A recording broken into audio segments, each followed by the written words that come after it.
Je t'invite à t'allonger et à fermer doucement les paupières. Tu es ici, mais en même temps tu es ailleurs. Tu voles dans les nuages. Tu es même toi-même un nuage. As-tu déjà ressenti cette sensation d'être un nuage, de voler légèrement dans le ciel, à l'instant présent, sans penser, sans réfléchir, juste ressentir le vent qui te pousse légèrement, juste ressentir le soleil qui te réchauffe légèrement, juste ressentir le bonheur de virevolter dans le ciel, de voler en permanence, de se sentir léger et lourd à la fois, d'être à la fois gazeux et de pouvoir se transformer en pluie parfois. Et tout cela, je te demande de l'intégrer à l'intérieur de toi, dans ton cœur, d'aspirer ce nuage dans ton cœur. Et tu te sens lourd. Tu te sens lourd comme ce nuage. Et peut-être que tu as un peu peur. Et c'est tout à fait légitime. La peur est une émotion que l'on ressent parfois. Et elle est naturelle. Alors, il n'y a pas besoin de vouloir la chasser. Juste l'accepter pleinement, entièrement dans tout ton corps. Et cela me fait penser à l'histoire d'un petit garçon qui vivait dans la montagne, dans les Alpes suisses, pour être plus précis. Et il s'appelait Naro. Et Naro était un petit garçon ambitieux, qui aimait grimper des montagnes. Bien sûr, ses parents s'inquiétaient parfois de le voir vouloir s'échapper dans la montagne, vouloir gravir toujours de plus en plus de sommets. Mais ils avaient fini par s'habituer par ses lubies. Et ils le laissaient désormais marcher vers les sommets, sans le freiner, sans l'arrêter. Et ce petit garçon Naro, qui grandissait de jour en jour, il avait désormais 8 ans, voulut grimper un jour le plus haut sommet des environs. Il partit de la vallée un bon matin avec un bâton de marche. Et il avançait, gaiement, prêt à monter cette montagne. Et ce jour-là ne fut pas un jour comme les autres. Ce jour-là fut différent. Toute la journée, il grimpa avec le sourire, car il adorait monter les montagnes. Et quand il se retrouva au sommet, le soleil était en train de se coucher. Il avait un peu tardé, mais il était confiant pour la descente. Et alors qu'il observait émerveillé ce soleil qui se couchait, un grand oiseau arriva. Un aigle, un gigantesque aigle, tournoya autour de lui et vint se poser à ses côtés. Et l'aigle lui demanda: « Alors, Naro, es-tu fier de toi? Es-tu content de toi de grimper tant de montagnes ?» Et le petit Naro, un peu intimidé, répondit oui. « Et à quoi donc cela te sert-il de grimper autant de montagnes? Est-ce pour satisfaire ton ego? Est-ce que tu te sens plus fort, plus conquérant quand tu fais cela ?» Et le petit garçon ne savait pas quoi répondre. Il se mit à réfléchir. Il avait voulu grimper de nombreuses montagnes pour ressentir cet instant de plénitude qu'il avait quand il était au sommet, de calme intérieur, de détente. Mais est-ce que tout cela n'était-il pas, comme l'aigle suggérait, une compensation? Une compensation de ne pas se sentir assez puissant, assez fort, assez bien pour que les autres l'aiment tel qu'il est? Le cerveau de petit Naro bouillonnait, et l'aigle ajouta: Mon enfant, c'est ok. Tu as le droit de te poser des questions, de ressentir des émotions. Tu as le droit d'être toi-même. Tu as le droit de vouloir aller toujours plus haut, d'être toujours plus fort. Tu as le droit d'être vulnérable. Tu as le droit d'être toi-même. Je t'aime comme tu es, mon fils. Je t'aime comme tu es. Et tu peux continuer à gravir autant de montagnes que tu le souhaites. Et un jour, peut-être, tu comprendras. Tu comprendras ce qui te manque intérieurement. Et alors tu n'auras plus besoin de grimper autant de montagnes. Car le vide intérieur que tu tentes de combler sera comblé. Et alors cette course effrénée vers le sommet ne sera plus nécessaire. Je t'aime, mon fils terrestre, et je te souhaite une belle continuation. Sur ce, l'aigle s'envola, et Naro, même s'il ne comprit pas immédiatement tout le sens de ces paroles, sentit qu'un changement s'opérait en lui. Et il accepta cette transformation intérieure, car il savait, oui, il le savait, au fond de lui, que l'aigle avait raison. J'aimerais aussi te raconter l'histoire d'un phoque, un bébé phoque sur la banquise, qui aimait glisser. Il aimait glisser sur la banquise au soleil. Et alors il se sentait libre, il se sentait heureux, joyeux, satisfait. Cela amusait beaucoup ses parents. Et le petit phoque n'avait juste qu'un souhait chaque jour, de pouvoir glisser le plus possible. Cela tournait parfois à l'obsession. Et ses parents commençaient à s'inquiéter. Mais pourquoi a-t-il besoin d'autant glisser? Est-ce qu'il est malade? Est-ce qu'il a un besoin non comblé? Est-ce qu'il a un schéma inconscient qu'il reproduit? Notre fils, est-ce que tu vas bien? Et le petit phoque s'en moquait de toutes ces remarques.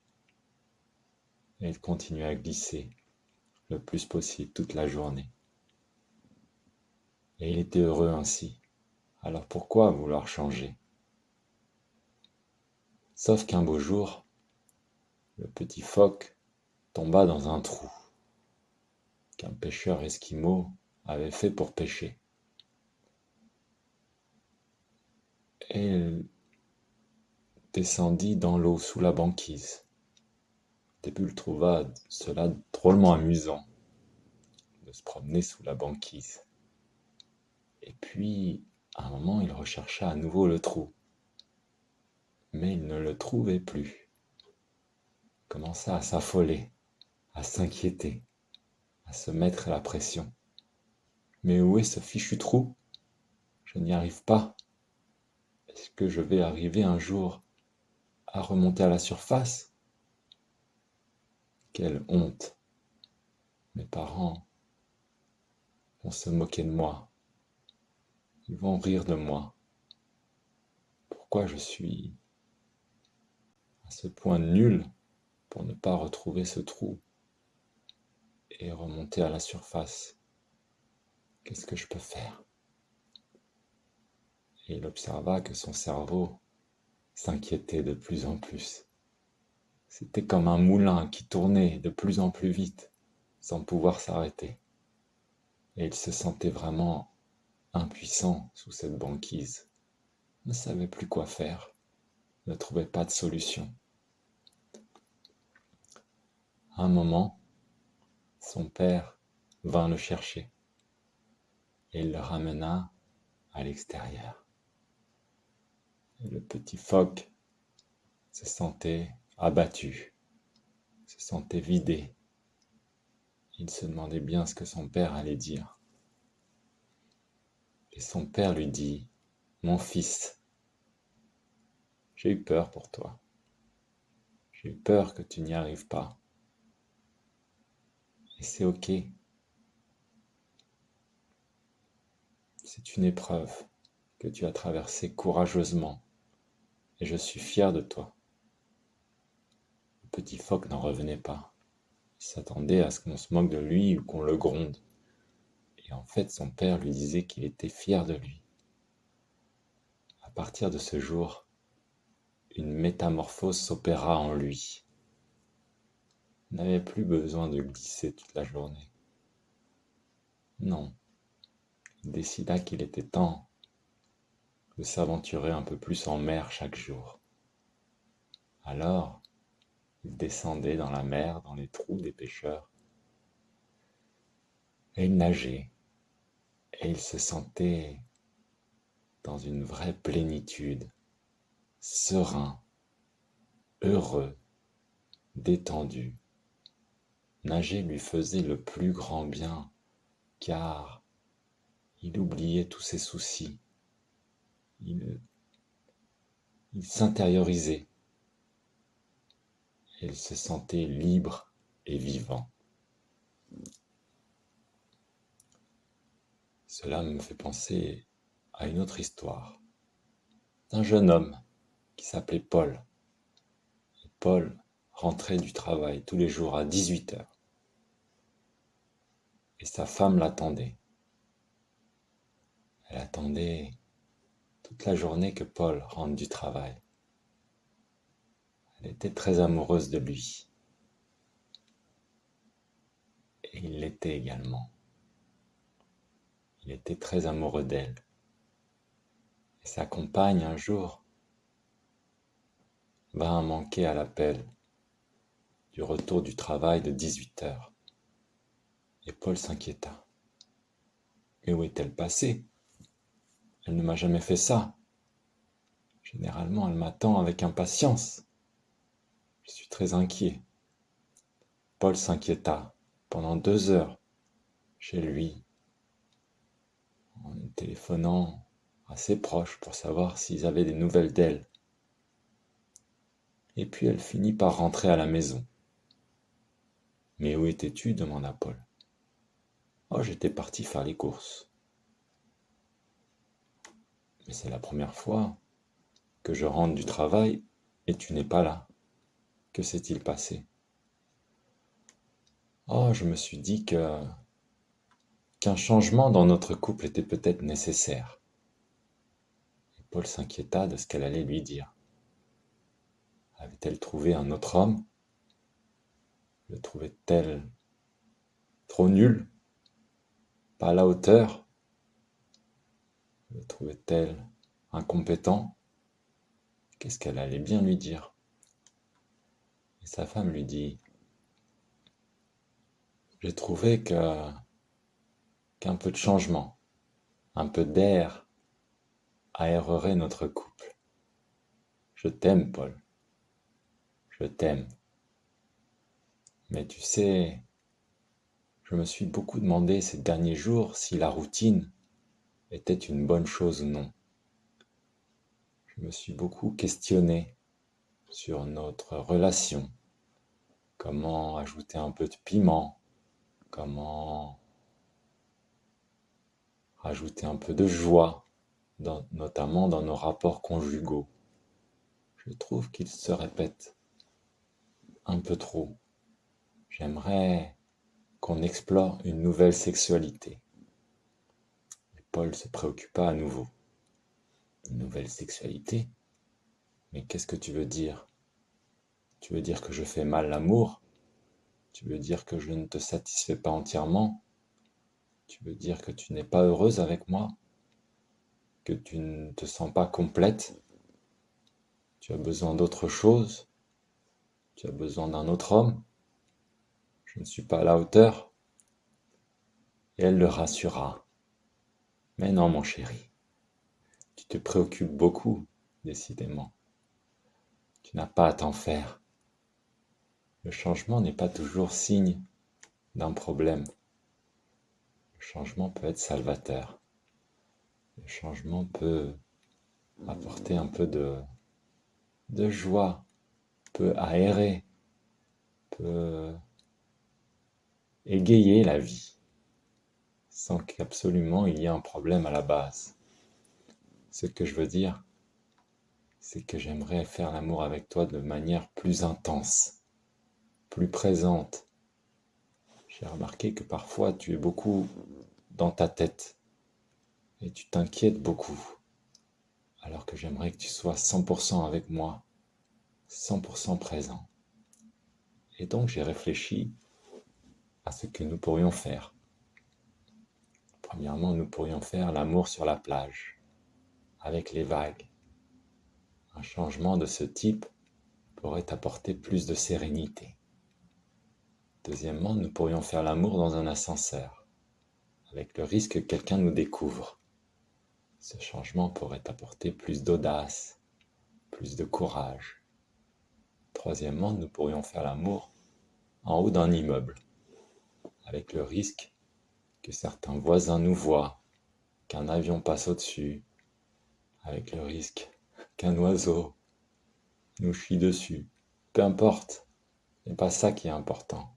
Ce qui est important, c'est de vivre pleinement cette fusion l'un dans l'autre, de vivre pleinement ensemble cet amour, cette fusion des corps, et d'être 100% présent, peu importe ce qui se passe autour, peu importe ce qui se passe dans nos têtes, d'être là, d'être ancré, d'être dans la chair, dans les cellules, de profiter et de prendre du plaisir.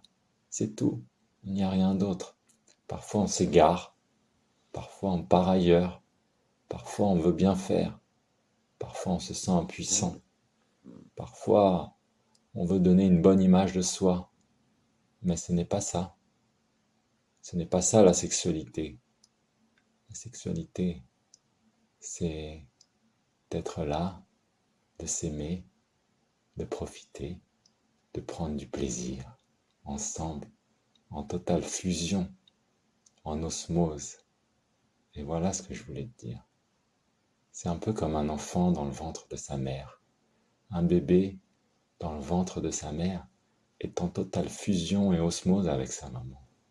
C'est ce sentiment que je te propose de retrouver en moi. Et Paul était agréablement surpris par cette proposition. Et il décida de donner son accord et de prendre du plaisir à partir de cet instant, plutôt que de se mettre la pression. Et cela me fait penser à une autre histoire, celle d'une jeune maman qui venait d'accoucher.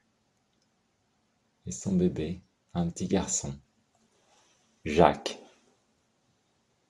était tout frêle et tout mignon. Et elle le posa sur sa poitrine, alors qu'il venait tout juste de naître. Il était si fragile, mais en même temps si adorable. Elle était complètement pleine d'amour pour lui. Elle aurait sacrifié sa vie pour lui. Elle aurait tout fait pour le protéger, pour l'encourager, pour l'aimer du mieux qu'elle pouvait. Et alors, le médecin s'approcha et et demanda à la maman, « Êtes-vous prêt à couper le cordon ombilical ?» Et la maman dit oui. Et elle fut surprise, car le médecin demanda au bébé, « Es-tu prêt à couper le cordon ombilical ?» Elle ne s'attendait pas du tout à cette question. « Mais pourquoi vous lui demandez? Vous savez bien qu'il ne parle pas, qu'il ne comprend pas. » Madame, chacun sa vision. Pour moi, un bébé comprend tout. Un bébé est connecté à tout ce qui l'entoure. Et s'il ne comprend pas exactement le sens de mes mots, son inconscient saisit parfaitement le sens de ma phrase, le sens de mes paroles, le sens de couper le cordon ombilical. Et imperceptiblement, le petit bébé sembla hocher la tête. « Ah, voilà le signe que j'attendais, » dit le médecin. Et il coupa le cordon entre le bébé et la maman. Couper le cordon ne signifie pas qu'il n'y a plus d'amour, plus de lumière, plus de joie entre un bébé et sa maman. Non, couper le cordon, c'est couper l'attachement inutile, les liens toxiques, les besoins, les dépendances entre une mère et son fils. Et en coupant le cordon, non seulement physiquement, mais aussi symboliquement, en coupant les cordons qui nous rattachent non seulement à notre mère, mais à toutes les femmes de notre vie, à nos anciennes petites amies, et même à notre père ou à notre grand-mère, à tous ceux qui ont eu de l'importance dans notre vie. En coupant les cordons qui ne servent plus, dont on n'a plus besoin, on peut se libérer d'un poids du passé. Peut se libérer d'engagements, de contraintes, de demandes et de besoins qui ne servent plus aujourd'hui pour repartir sur de bonnes bases. Et voilà ce que je te propose aujourd'hui, de couper les liens dont tu n'as plus besoin et qui t'empêchent d'être pleinement toi-même, d'être puissant, d'être un homme, pleinement un homme. J'aimerais terminer par l'histoire de la girafe. Oh, c'était une belle girafe, avec un grand cou svelte, doré, et elle gambadait dans la savane. Elle aimait fréquenter les éléphants, elle aimait papoter avec les guépards, elle aimait chambrer les gazelles. C'était une girafe très sociable. Avec son long cou, elle pouvait grignoter des feuilles tout en haut des arbres, et cela impressionnait tous les animaux. Et un jour, cette girafe se sentait très seule. Oui, elle se réveilla un matin et elle se sentait terriblement seule. Et elle essaya de nouer le contact avec les autres animaux, mais chacun était occupé à vaquer à ses occupations. Et la girafe se sentait seule. Et il semblait que rien ne pouvait modifier ce sentiment en elle. C'est alors que le lion arriva. Le lion qui chaque matin venait boire à la rivière. Et il vit la girafe dont le cou semblait un peu rétracté, un peu courbé sur elle-même, comme si elle n'allait pas bien, comme si elle était triste. « Que se passe-t-il, cher ami ?» demanda-t-il. « Oh, je me sens seul et je ne comprends pas pourquoi. » « Tu sais, dit le lion, il est naturel de ressentir ce type de choses. Un jour, je peux me sentir seul, le lendemain frustré, le lendemain en colère, et le lendemain me ressentir à nouveau serein. C'est la vie, les émotions changent, Elles passent dans le ciel comme des nuages. Il suffit juste de ne pas les bloquer. Et je te conseille de ne pas les bloquer dans ton cou surtout. Sinon tu vas perdre ta belle stature, ta belle prestance. Et si ton cou est tout flétri, tu ne pourras plus aller cueillir les branches, les feuillages en haut des arbres. La girafe se redressa, à la fois inquiète et surprise. Tu veux dire que ce que je ressens aujourd'hui, cette solitude, c'est comme un nuage qui passe dans le ciel? Je n'ai pas besoin de m'y accrocher. Exactement, répondit le lion. Si tu t'y accroches, tu vas rester dans cette solitude pendant des jours et des jours. À quoi bon? Tu peux juste l'observer, l'observer dans ton corps, l'accepter et la laisser passer. C'est ainsi que ça fonctionne. Sinon, tu vas perdre toute ton énergie dans tes émotions. Ce n'est pas ça, vivre. Vivre, c'est profiter de l'instant. Vivre, c'est brandir ton cou. C'est l'utiliser pour fêter la vie, pour chanter, pour danser, pour manger, pour rire. C'est être grande et belle. C'est ça, vivre. Ce n'est pas te morfondre et te ratatiner sur toi-même. À partir de ce jour, la girafe avait compris quelque chose. Elle avait compris que la vie c'était de profiter plutôt que de s'inquiéter. Elle avait compris que s'inquiéter était naturel également. Ce n'était pas une chose à éviter. Oh non, il était naturel, normal de s'inquiéter par moments. Mais il y a une différence entre s'inquiéter et accepter l'inquiétude, et s'inquiéter et se morfondre dans l'inquiétude, rester bloqué dans l'inquiétude. Voilà ce qu'elle ne voulait plus dans sa vie. Et elle décida, comme toi aussi tu peux le décider, un jour comme aujourd'hui, qu'il n'est pas nécessaire de te morfondre dans tes émotions, que tu peux juste les laisser passer. Imagine que tu es un serpent qui se faufile et qui se dresse majestueusement. Oui, comme un cobra ou tout autre serpent de ton choix. Et il se dresse majestueusement dans une belle courbure, avec sa langue un peu fourchue, qu'il garde dans sa bouche. Mais il est prêt à jaillir, il est prêt à bondir si jamais il y a un quelconque danger ou si l'occasion se présente. Il est prêt.